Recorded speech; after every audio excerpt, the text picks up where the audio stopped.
The views expressed by our guests in the following video are solely the opinions of our guests and do not necessarily reflect the views and or opinions of the Ola 7 podcast show.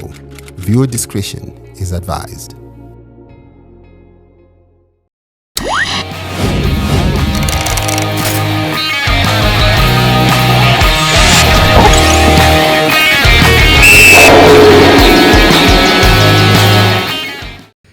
Hello and welcome to the Sportlight with Yvonne Mangunda here on the Ola 7 podcast platform. And I'm very excited to be back again with another big sporting personality. As usual, we talk about their journey, where they've been, where they're going, and where they expect to be in the future. Today is no different because I bring you another newly elected chairperson. Remember last week I gave you the new chair lady of the Zimbabwe Women's Premier Soccer League, and today I bring you the chairman of the Men's Premier Soccer League. I'm talking about Isaiah Mupfurutsa. Welcome to the show. Oh, thank you, Yvonne. I don't know where to start because our history sort of goes back to Dimbare days. We'll talk about that during the course of the show. But the reason we're here, obviously, is because of your election to the Premier Soccer League to be the chairperson. Did you expect it? Because we always, always people, you have speculation on who are the candidates that are probably going to win. But did you believe going in the run-up of the election that you had this in the bag? Yes, I was very confident. I had done my homework and I had covered much ground well before. So this is not something that I thought of around the election time, but it's something that I actually planned from long back. If you recall, during the ZIFA elections, some people even tried to move my name to say I wanted to contest as a board member, but I didn't make any move toward that. I actually said, no, let me finish with the PSO business first. So it's something that I had in mind. And what was the experience like? Was it easy? Is it difficult? We always hear about these theories about, the election campaigning and what it entails. No, it wasn't an easy journey as such, because as you saw from the results, it was a tightly contested election. We had very good candidates. We were 4 candidates vying for the chairmanship, and I think it should be the first in the history of PSO, or probably one of the few, to have such a number competing for the chairmanship. So it wasn't very easy, and though the other competitors were also serious contenders, so it was not easy. And when you look at the day the victory comes, how long did it take for it to really sink in? One, that you've been elected, and obviously with every position, there are challenges that now you realize, I'm done with the campaigning, now we're getting into the work. Yeah, as you are aware, that position is a big position. It's a big office. It has got a lot of challenges. Both you are talking of the elite league, the top flight, and you have to oversee, that organization. So it's not easy. So when I was elected, though I was expecting to win, I was confident that I was going to win. But soon after elections also, I needed time again to have it sink in me and also to settle. So that's why you find that even up to now, I'm still working on the issue of settling and also looking at the state of affairs. Hence my silence at the moment. So how do you handle it? Because you've got such a big portfolio, right? You've got now being the chairperson of the Premier Soccer League. You've got the chairperson of Simba, Bura. And I'm assuming are you still in banking? Yes, I'm still in banking. And it's a lot. Yeah, it's a lot of work, but everything needs passion and commitment.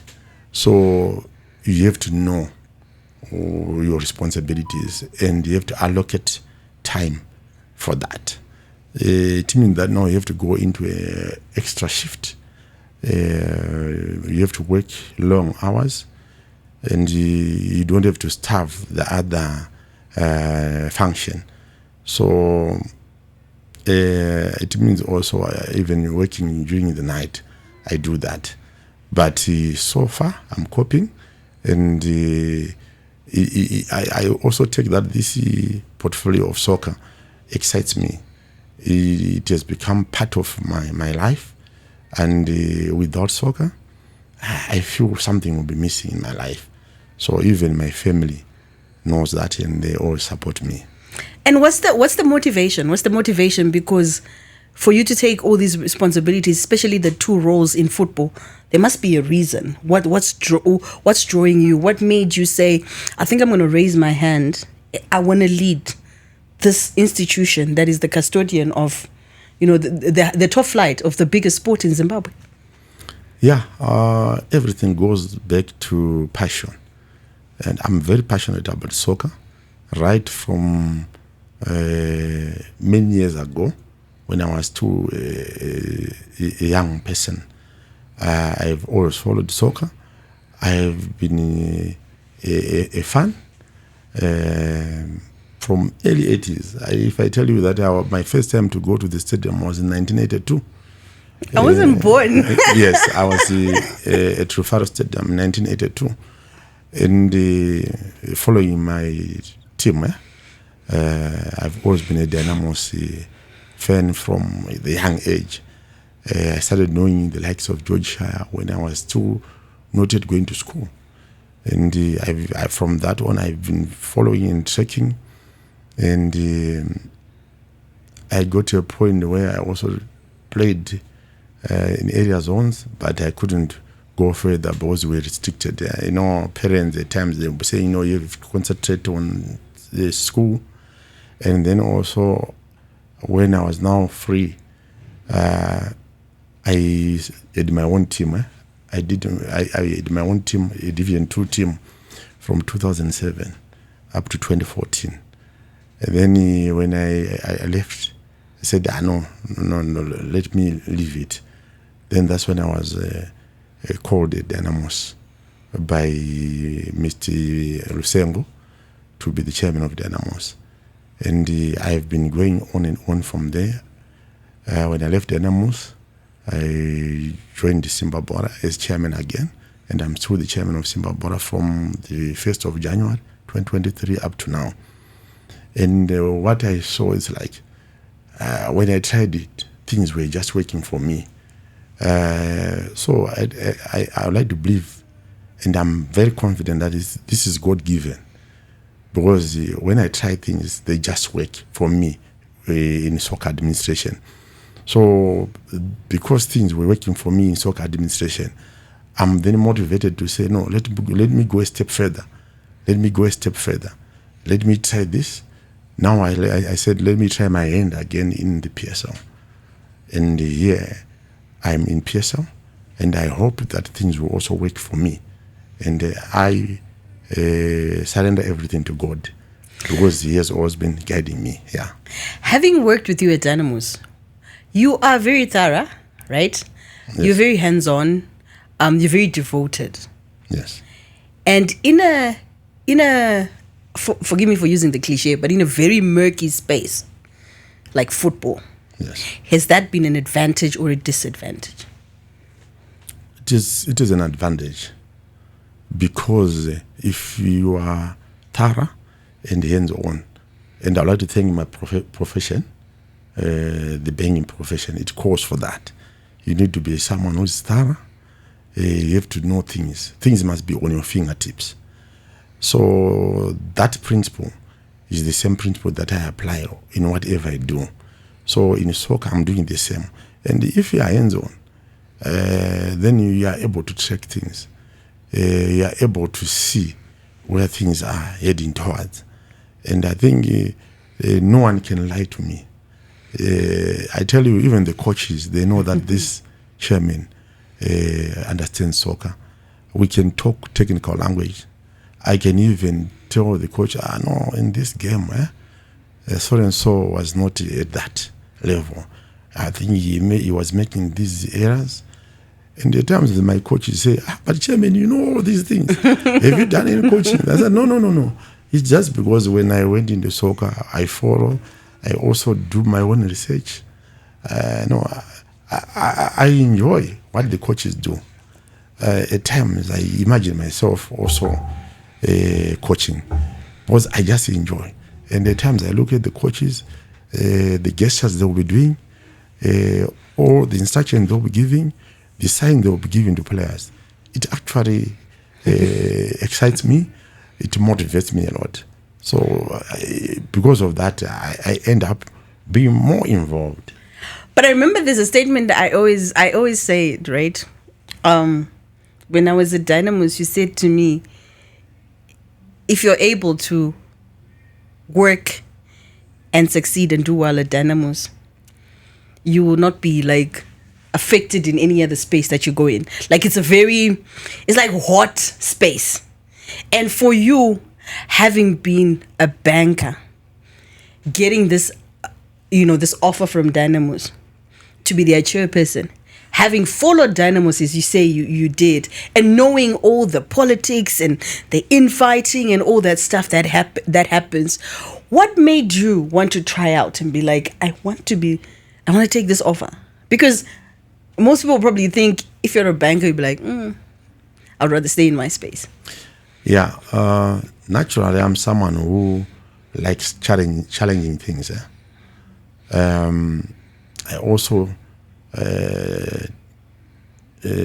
I'm satisfied by success.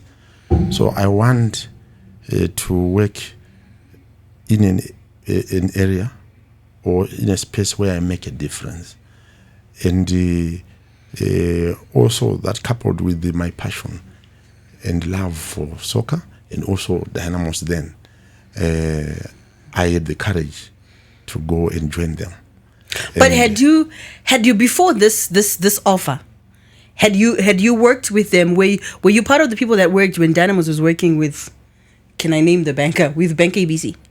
Yes, I had worked with them, though I was not really directly involved because I was not in marketing. Our marketing team was the one that was heavily involved, but us being also part of the senior management in the bank, we were also playing a part, one in influencing the decision that were being made, and also we were supporters of the team. So we would also see to it that we do things that will also benefit the team. And we were also having these privileges as sponsors to be given free access to the matches. So I wouldn't miss any match which was in Harare. I would always go, and in some cases I would also travel, especially when we were doing the Super 8. So we were part of the team that were traveling to those games. So I had an opportunity to interact with the leadership at Dynamos, Mr. Kenimbaewa, Mr. Lusengo himself, and many others.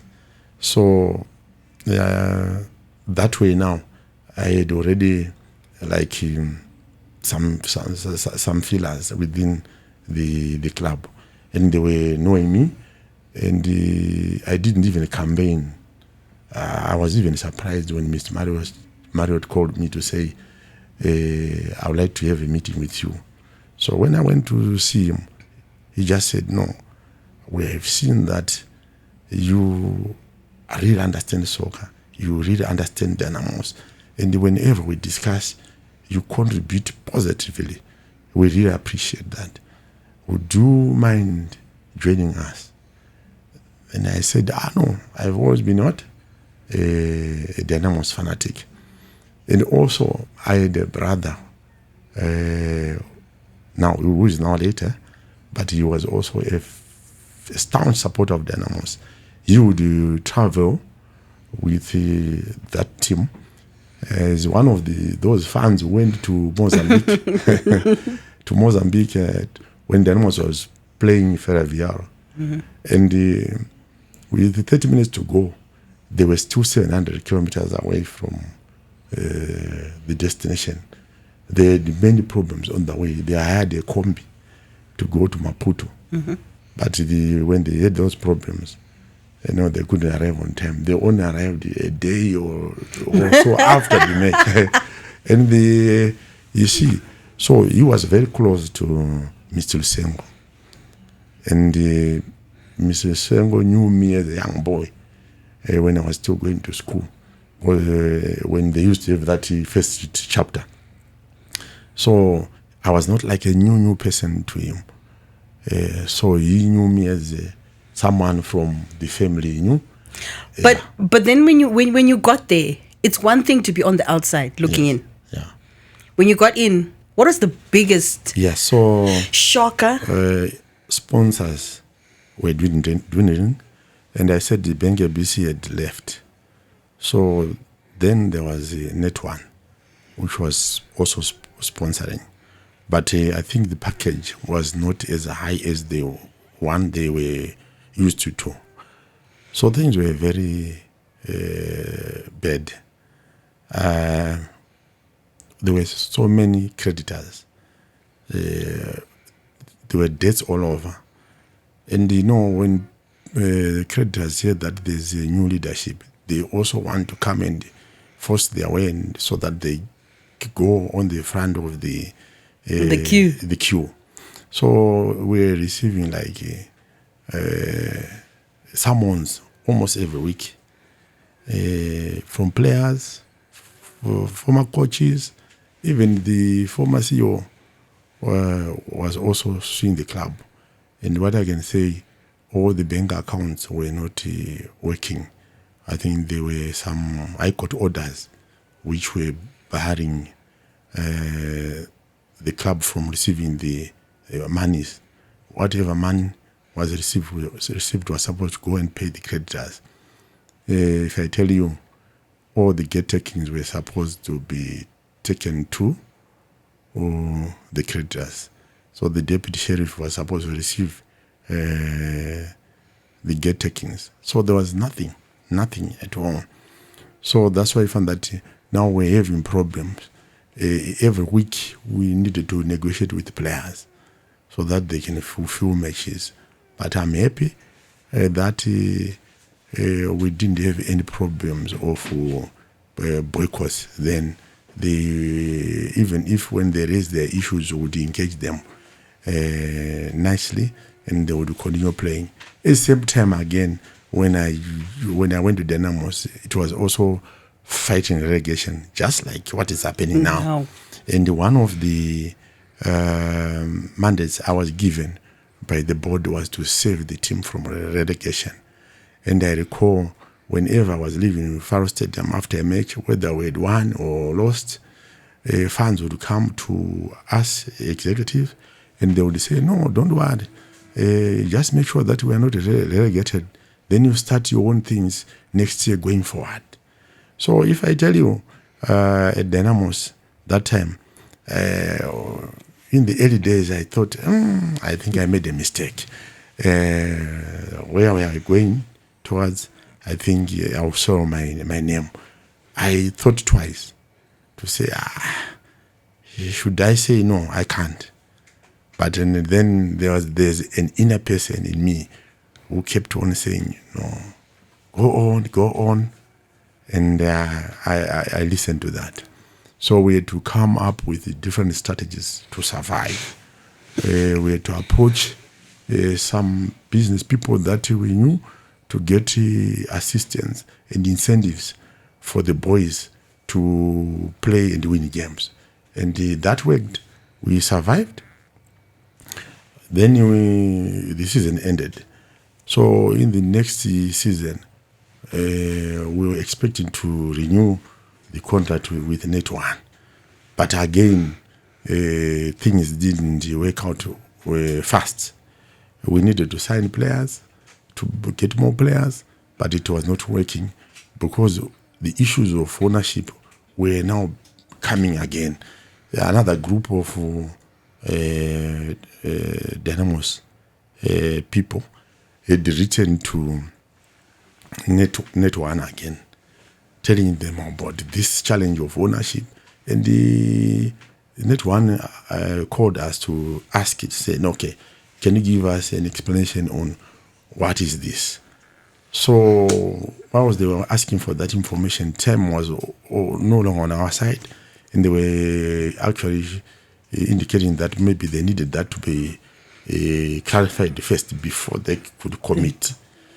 And now, to us now, things were no longer good, and now we're going towards the opening of the season. So we had to do with the team which was assembled by Mablanyo.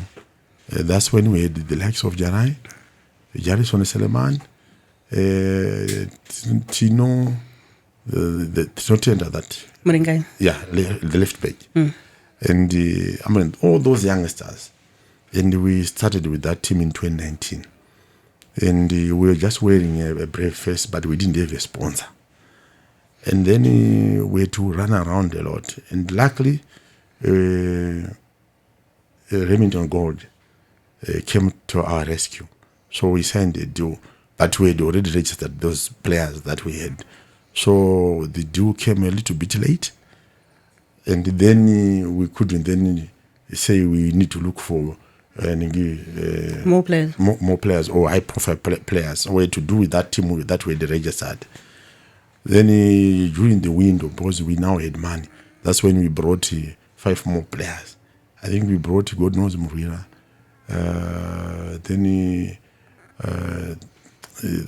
And some other four guys. And the team improved a bit. We had also brought Ndiraya as the coach. So we managed to play. And that year we didn't fight a relegation. So there's one thing I want you to know, even for the fans to know, to say, though I was at Dynamos for 4.5 years, I only played the two full seasons. The 2019 season and the 2020. The 2022 season.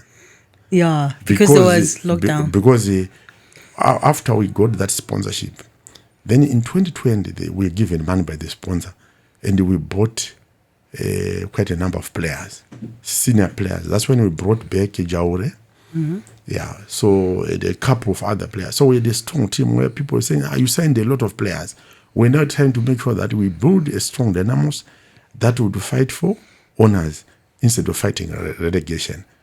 And after we had signed all those players, paying them cash, boom, there was COVID. Yeah. That was in 2020. Yes. So COVID, throughout the year, no soccer was played.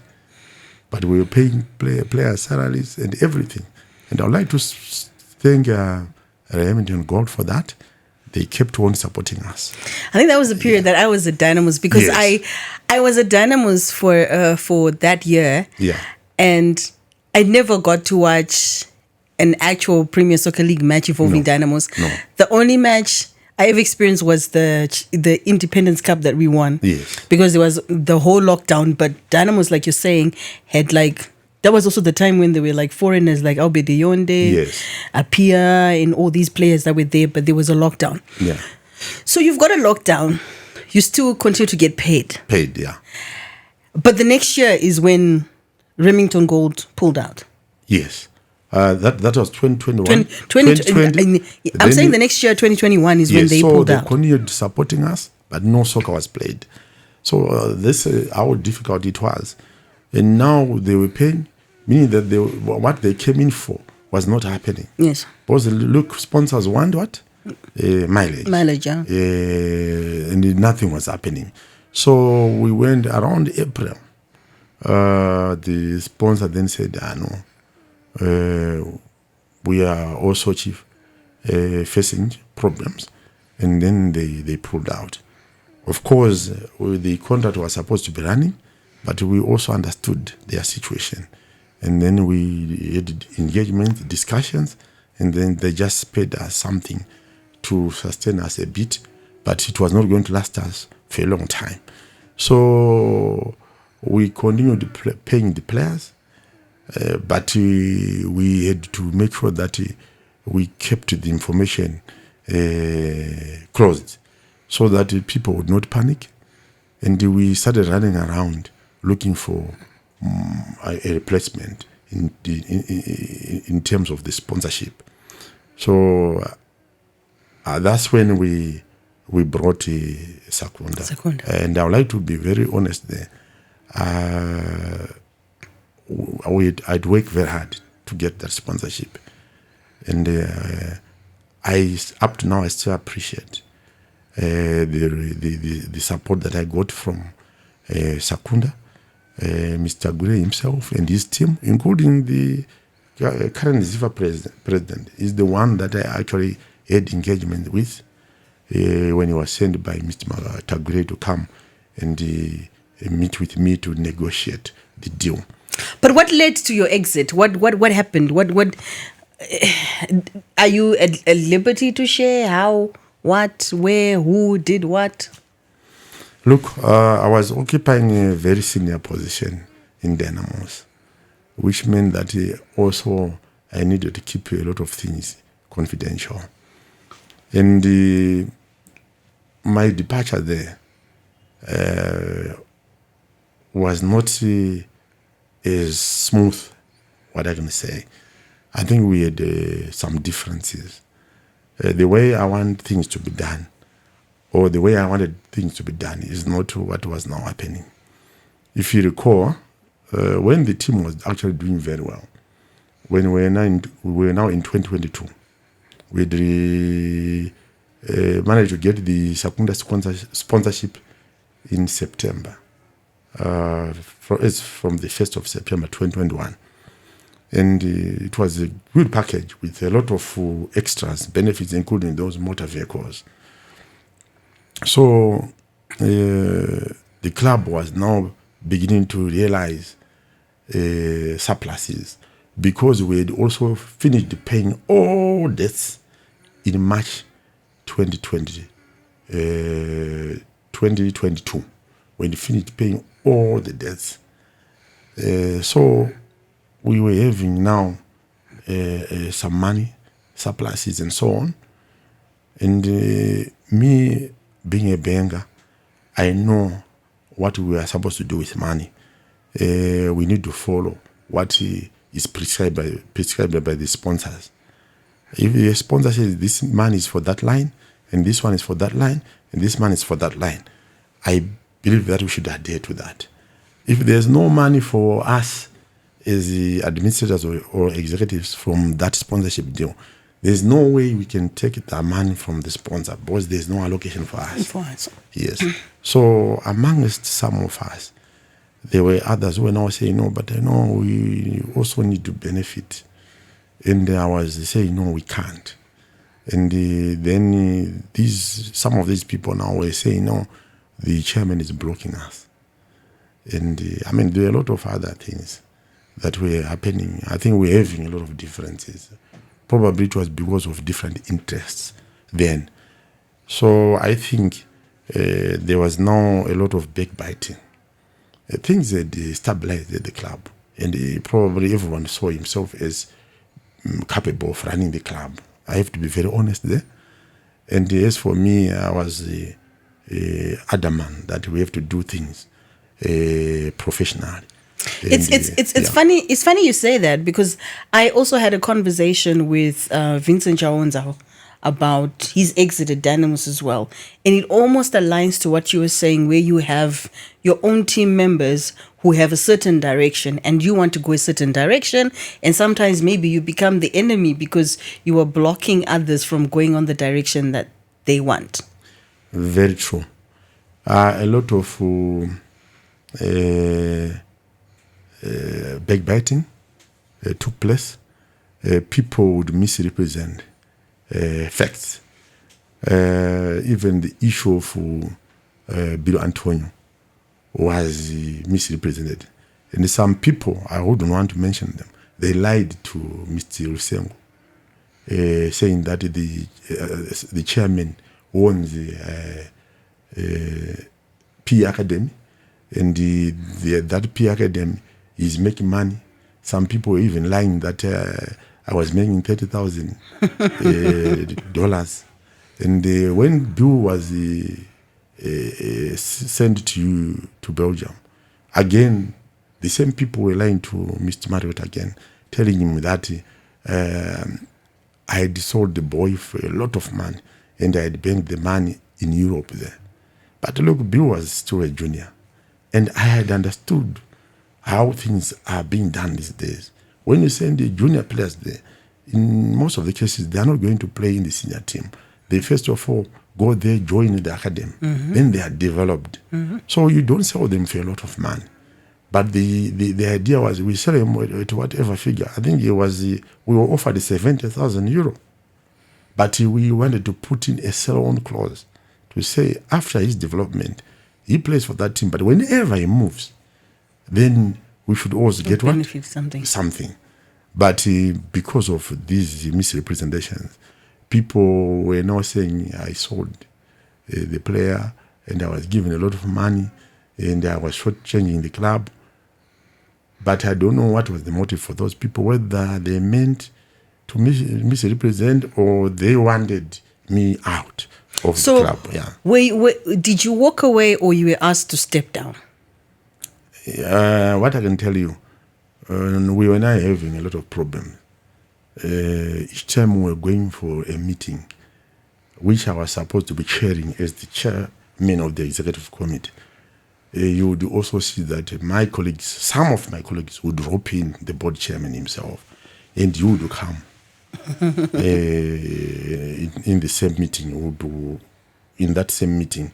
But I will end up not exercising my roles as the chairperson of the executive. Now you'll be like, oh, you are senior to me, so you'll be like now running the show. And I recall one of the meetings where there some differences because now they were now mixing issues, and that's when I said, no, if this is the case, I'm not going to be calling for any meeting going forward. Yeah, there were a lot of things.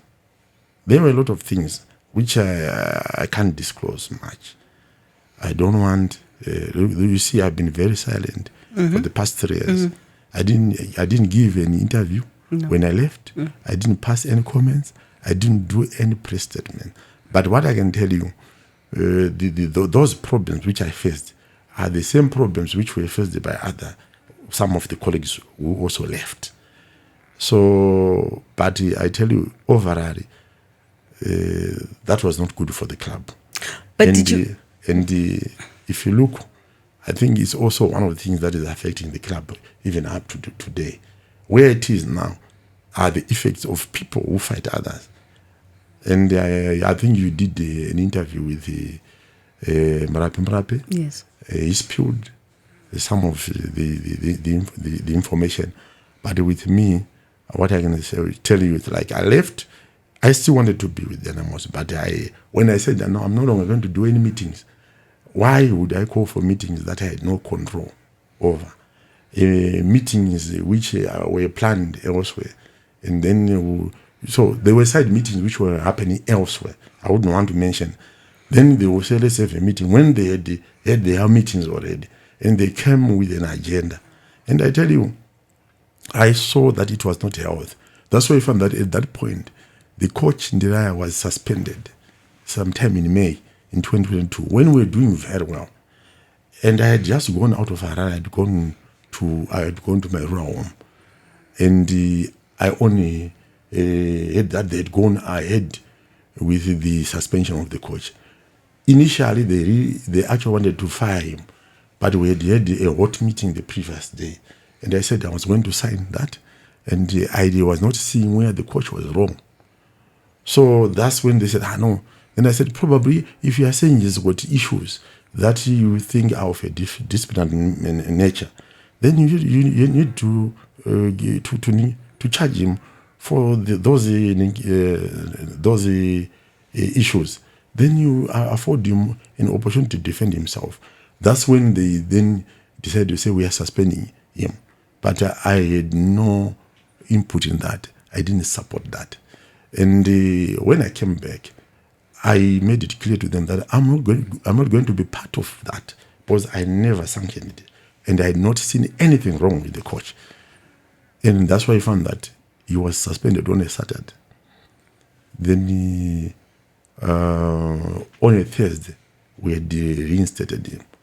I asked them to do their process very fast, and they had no issues against him. They couldn't even find fault. him. So you see, there was no reason for suspending him in the first place. So from that time, when Ndrea was suspended, it was never rosy, even for me. I worked from May up to November when I left Dynamos, but it was no longer good for me. But I was there for the players. I was there for the coaches, because they needed me to be there for their protection. So, when the offer for Simba Bura came, why did you take it knowing very well what you'd experienced before with Dynamos, where you put in the work, you try to go a certain direction, it's not reciprocated, you end up looking like the bad person and having to leave? Why then take an opportunity with another club? And this time you're actually taking an opportunity with a club that is very fresh in the PSL. Yeah, like what I said earlier on, it's all about passion. And soccer, some people even say, this other culture. It's addictive, it's a cult. Yes, yeah. It's cultish like. Yeah, once you're in it, it's difficult to come out. Yeah. So what are the differences now? Because with Dynamos, yes, people like to say it's a community club, but it's got a major shareholder. But with Simba Bura now, we know who owns Simba Bura. There is this person who is the figure, the owner. What were the differences in how, in the challenges you faced and how they are tackled? Yeah, you like what you said already. At Simba Bura, the ownership is straight from the beginning. It's not disputed. And also, the owner of Simba Bura, probably is because we are almost of the same generation or slightly different compared to Dynamos. When you look at Mr. Maliot, we were there, we were young, and but there are also some other people who surround him, who are also of that generation, who claim to know everything. And they say we came from long back with the club. So those people, you find that some of them, they don't even leave that executive. They are always in that executive. They are always having an influence. Whereas at Simba Bura, it's not like that. We can still work together. And I think I went there, they were giving me a lot of respect because they knew I'm coming from Dynamos. But at Dynamos, again, they were saying, no, he's someone who we brought and he got experience from Dynamos. We made him. So, according to Dynamos, I owe them. Okay. But at Simba Bura, they appreciate me. But I think people underestimate the value of appreciation. Like I feel like in life, having experienced that where you leave opportunities that people think, why are you leaving an opportunity? For the simple fact of that appreciation and respect to say, okay, fine, this is Isaiah Mupfurutsa, we're bringing on board because we think he adds value. And we think we should take the input that he has and consider it when we make those decisions. So if you're in a setup like Simba Bura and you're the chairman, how much power do you really have? Because if I'm looking on the outside, I'm thinking, if Simba is the owner, maybe in there, are there times when you actually stand and say, I know this is your team, but I'm the chairman, this is where I want to go? Yeah. Yvonne, if I tell you about that guy, Simba, Ndoro, he's a different guy. That guy is a nice guy. And is full of respect. He listens. He doesn't take everything that is fed to him, but you can tell him anything. He will listen to you, but he also gives himself time to assess and you come up with a decision. I think if you know, in our first season in the Premier League, the team was not doing well. And a lot of people had started going to him, telling him that, no, this coach is useless. These players are useless. We should have used our players that way. With us in Division 1. Yeah. And also, no, you brought this chairman. But, no, look, we should have kept our guys. We are not seeing any value. But he didn't listen to that. And he tell you what, we got a lot of protection from him. Even the coach got a lot of protection from him. And because he had seen the value in us. And when we had the one-on-one talking with him, discussing our business, you could see that there was vision. You could tell that there was a lot of potential. And at one time, he told me, Chairman, no, I think this year, let's just fight against relegation. Mm-hmm. Then we plan our things next year. And I'd like to thank him. He gave me all the power to work with the coaches. The coaches, they report to me, the director, and he said around mid-season, 2023, I told him, no, we now need to start building our team for next year if you want us to deliver the championship. And he said, okay, you have my support. What is needed? We worked our budget, we gave him. Then we started negotiating with players, exploiting that window which allows players to negotiate with players in the last 6 months of their contract. So he is someone who listens. He is someone who's very humble, someone who's full of respect, you know? And how was it like for you now when, with everything that you've been given this platform, in the second season, you finally are able to get that title? Yes. What was the feeling like? And leading up to that, seeing the fruits of everything that everybody behind the scenes had been trying to achieve and finally achieving it? No, it's something that excited us. We were all very proud as a Simba Bura family. And to tell you what, when I'm in Shamba, there I'm now at home. All the people began to appreciate us. We got a lot of compliments from the board members, the fans themselves, executive members. Even up to now, we get a lot of funding support from them, a lot of respect from them. I tell you, I'm more comfortable there. But this is the vibe I get when I go to Shamba. Like, the fans are so warm, happy, appreciative. Like, you sort of feel like, you know, there are places where you get there. Yes, the fans are supporting, but sometimes it might seem like maybe they're divisions. From the outside looking on, it just seems like a very warm, united environment. Yeah, it Am is. I correct? Yes, very correct. It is. And those people are happy people. All they want is funny. They're happy. They live like a family. And you know, in Shamba, yes, it's a big community, but I say it's a small community. If you look at the way they connect, the way they know each other, and the way they've started accepting other people from outside, that is becoming the strength of that team. They no longer say, no, you're not from Shamba. No, they embrace anyone. They say we are one family. That's why I found that the team is actually growing very fast. Even in terms of support base, there are now so many chapters across the country. You go to Gweri, there are chapters. In Blawa, there are chapters.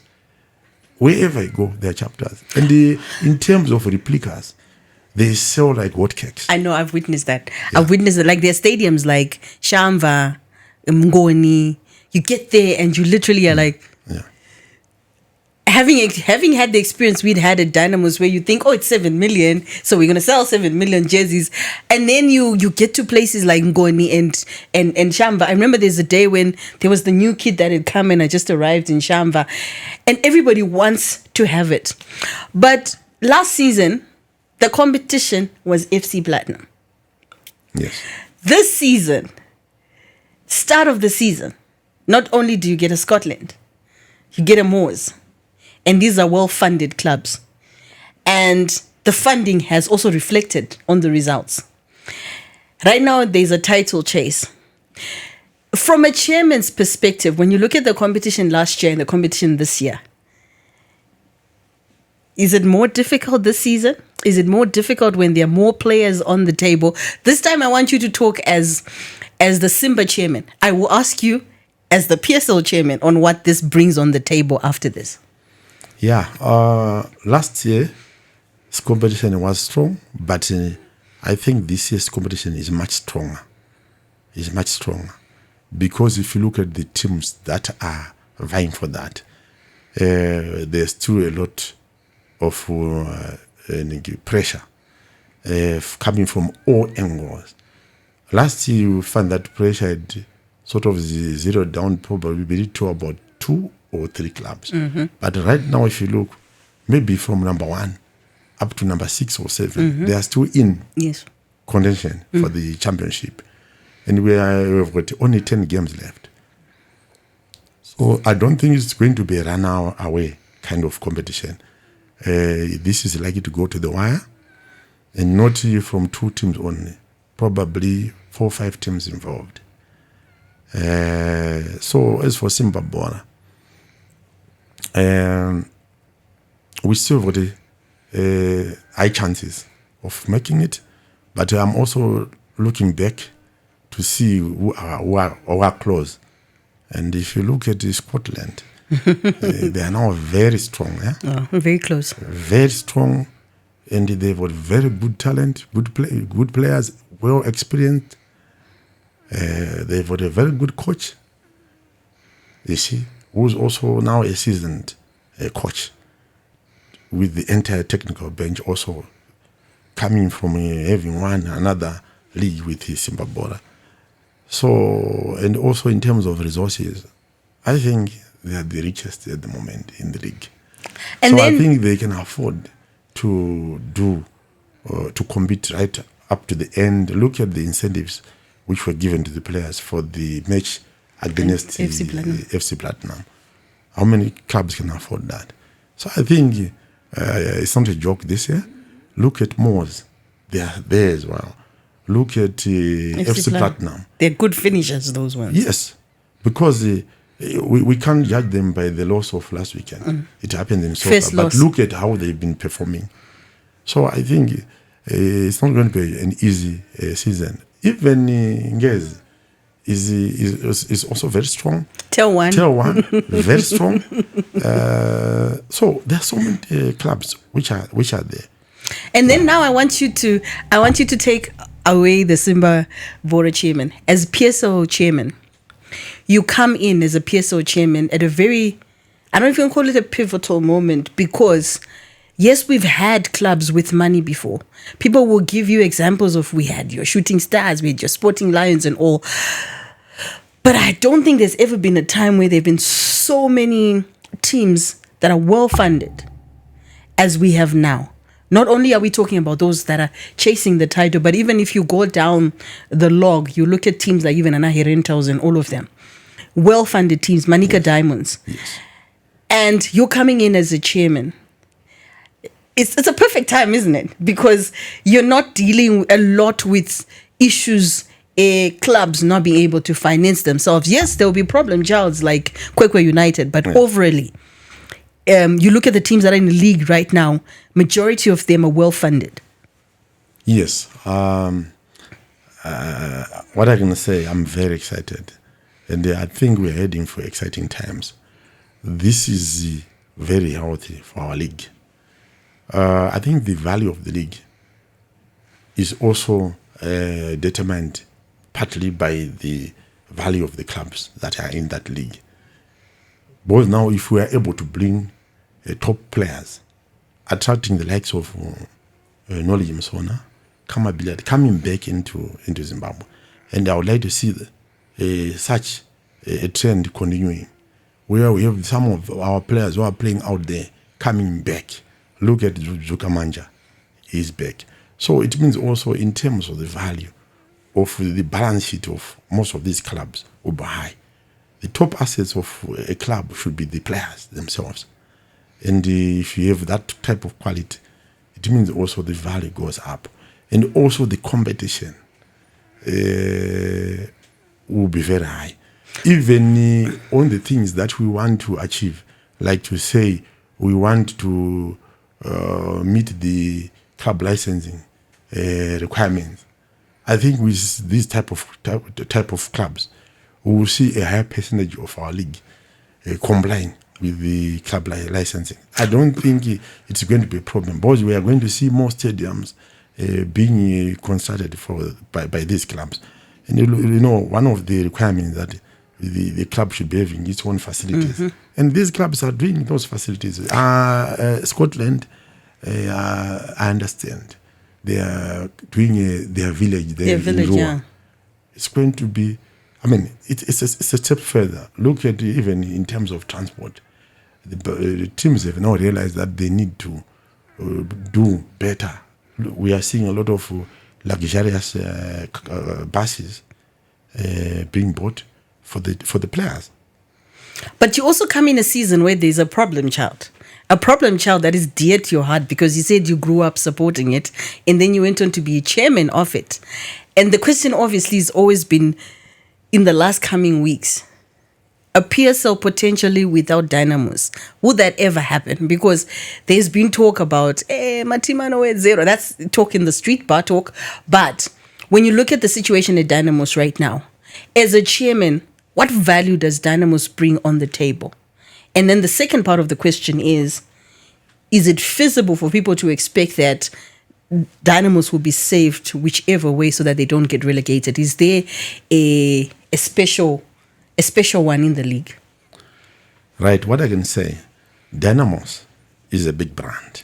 We all agree. It has got a rich history and a huge following. It contributed a lot to our soccer. Look, 21 league titles. Is the only team that has reached the final of the CAF competitions. Yeah. It has done the final and the semi-finals. So it's obvious that it's a big brand. And it contributes a lot to our league, especially when it's doing very well in terms of turnout at the stadiums, even in terms of revenue. But look, we as a league are guided by the principle of fair play. You know, we believe that teams should be equal. We should treat them equal. We see them as equal. The only competition which should make a difference should happen on the pitch. So our expectation is that Dynamos will come up with ways and means, even the strategies of how they can survive. We still have got many games to go, 10 games to go. So we just hope that in their house, they are working on strategies of surviving. I've seen that they did some changes. Mm-hmm. They have brought in a new coach, Kelvin Kayindu. They've also made some additions of players during this window. So we just hope that should bring in some positives and enable them to survive. But as a league, there's nothing that we can do much to say we want to save them, because we have gone against the principle of fair play.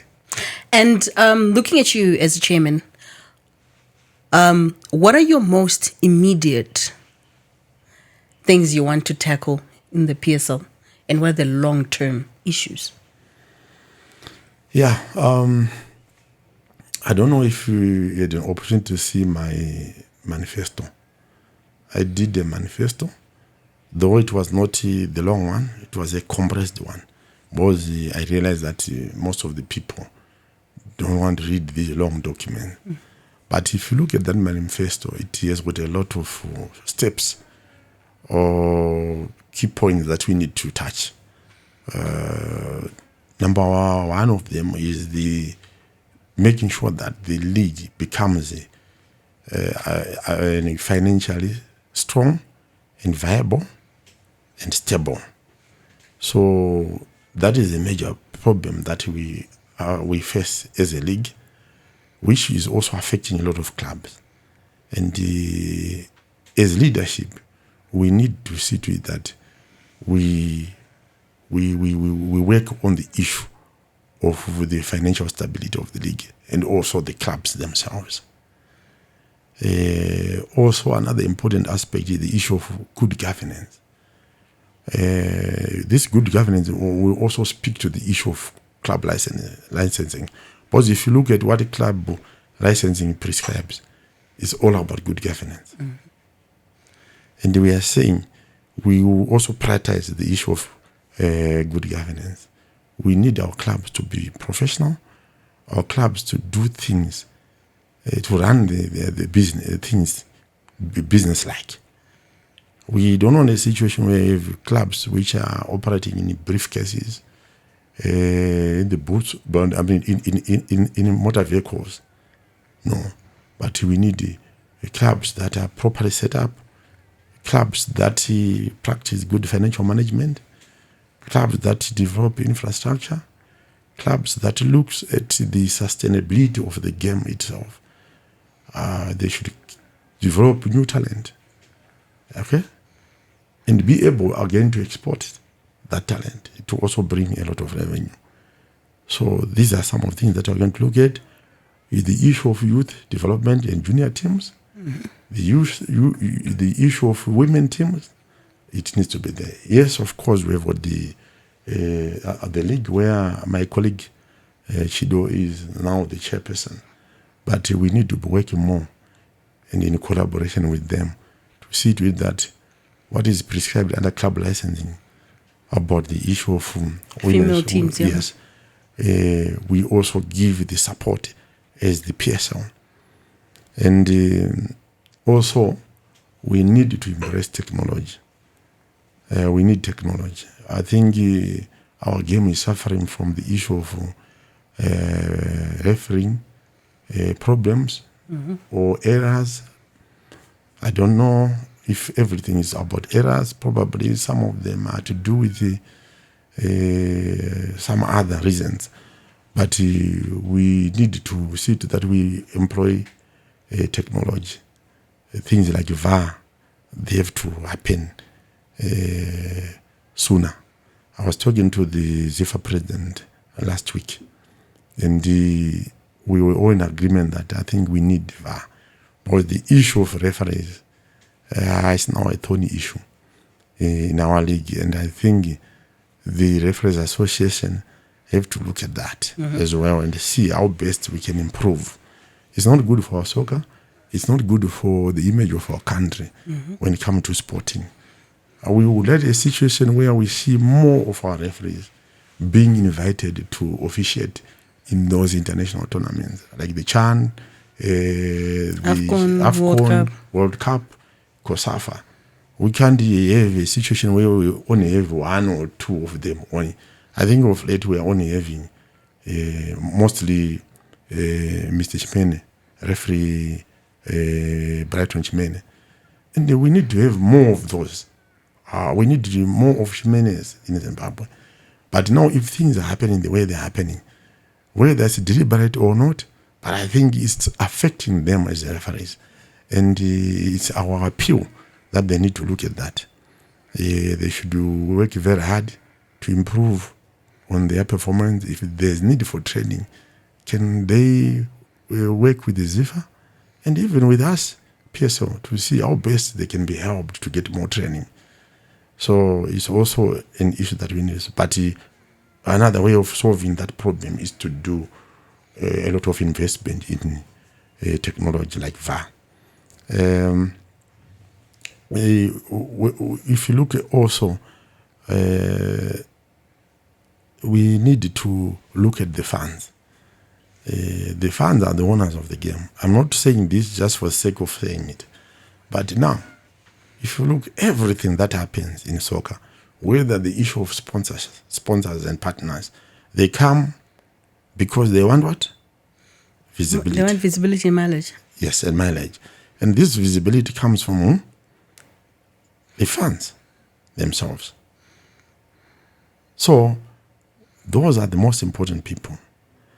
And now, I'm cracking in my mind, what exactly can we do for the fans? We need volunteers who can come with their expertise to share with us so that we can work on what is good for the fans. We need to bring more fans to the stadiums. We need to bring more fans even to view the platforms. And I was talking to our sponsors, the league sponsors. They are also very passionate about the issue of the fans. And because the fans are important, we also need to make use of data science. We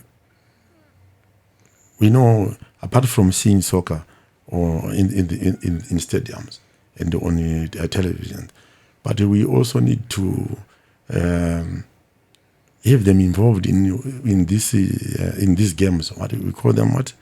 Fantasy leagues. Fantasy leagues. Yeah. And we need to work on that because. But now we can have our own. With technology, we can have our own kind of fantasy league with our local league and players. But if we don't have statistics and data for our players, it's not workable. Because that's the other thing I wanted to say. Like, Yes. As a journalist, I find that it's very easy for me to access information about what's happening internationally. I can just go on Google, Wikipedia. I can just go on YouTube and have access to information that I want of things that happened 10 years. But when it comes to Zimbabwe Premier Soccer League, sometimes it's very difficult. For example, if I want to research and say in match day 15 last year, what were the results? Yeah, it's a problem. So we need a lot of funding. We need more partners to work with us in coming up with the resources that will make it possible for us to collect that data and to have those statistics. For example, if you look at what happens with our kids these days, even young kids, they are able to track what is happening in the European League. Mm-hmm. Then they say, I've got a budget of 100 million. I want to assemble my squad. Mm-hmm. So I'm buying Messi, I'm buying what, and so on. We need that kind of thing, even with our local league, where our fans and even the kids are able to say, I want to assemble my Simba Bura or my FC Platinum or my Scotland. So in the league, this beginning of the season, I want to buy so and so and so. And then they play those games. But it only happens when we have that kind of technology and we have the data collection that is happening, we have the stats. It also helps us to make informed decisions as administrators when the information is freely available or is readily available. When a coach says that I want to bring this player. Because we have seen cases where at times clubs end up complaining. And people say, no, you guys might Dura. It's because of lack of information. So we are saying as a league, we need to make sure that we have those kind of things. We start our investment in those kind of things. We encourage more investors to come in. Even these rich clubs, they can assist in that. So that we have the technology that is required, and we start from somewhere. Even by the time I will leave or our term ends, whoever is coming in will start from that level, and we go on until we reach a level where we can compete with the top leagues in Africa. And now I'm going to take you back to the banker in senior management. When you look at football, when you look at the PSL, not from a chairman's perspective, from a banker's perspective, and let's say you're a bank and you're looking for somewhere to put your money in sport, do you think PSL is a viable commodity? Do you think it's an attractive commodity? Would you put your money into it? And if you would, what would attract you to it? And what are the things that need to be worked on in order for it to become more attractive?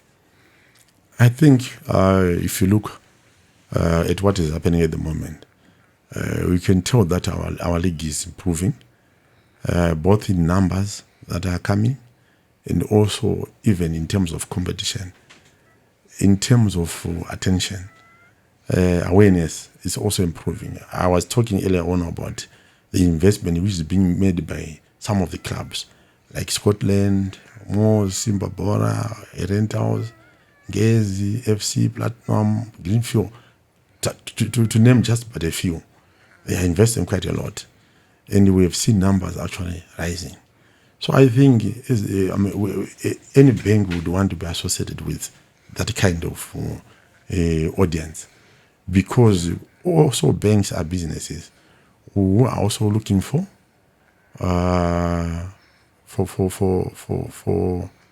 let's say customers or viewership, and I think it is readily available in our soccer, in our PSL. And you also see that the PSL is now made up of clubs that have become more professional in the way they do their things. Clubs have realized that they need to invest a lot in structures. And this is very encouraging. And I think we would like to keep on developing, improving. We don't want to go down. The level I took it from my predecessor, Honorable Farajere, I need to also keep on driving that vision. He had a vision which he used to share with us, and I have to make sure that that vision is also carried forward. Whilst I also inject my own vision. But remember, the vision is not for the chairman alone, it's for the whole league. Because we sit down together, we meet together, we come up with this strategy together. We had a strategy which was running from 2022, and it is ending this year. But we need to do another strategy now, which will take us from for the next 4 years. But that strategy, I can't do it alone. We do it as a board, together with the secretariat. And all the stakeholders see visions. They have to be embraced in that strategy.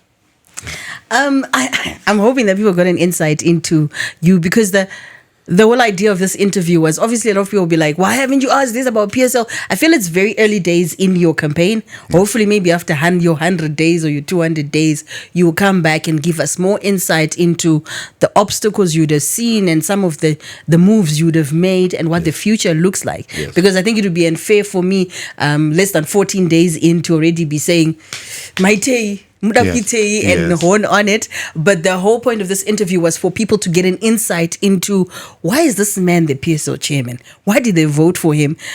Where does he come from? What has he done? What is his contribution to the game that led to a fellow PSL chairman saying this is the right man to lead us into the future? I'm very biased because I call you father from my time at Dynamos, and I'm hoping, Father, that you have a good reign, and that the aspects that I saw in your leadership at Dynamos, from an internal point of view, that they will also work in the PSL. They'll also work, and I know if that happens, we'll see better things and bigger things happening in the PSL. So before we leave, I always like to give my guests an opportunity to say whatever they feel. I wanted to say this, but she didn't ask me this. So maybe this is the part where, if there's anything that I've left that you want to talk about, that you want people to know about. No, nothing much. I think there are a lot of things that are expected by people about our soccer. You see, what I've seen each time new leadership comes into office, the stakeholders will be expecting certain things. Mm-hmm. But the key thing is the leadership need to know what those things are, what are the expectations of the stakeholders, so that we come up with the right strategies that will talk to those expectations. And what I can say, this is what we are going to be trying to do. We are going to be looking at that even as we do our 4-year strategy.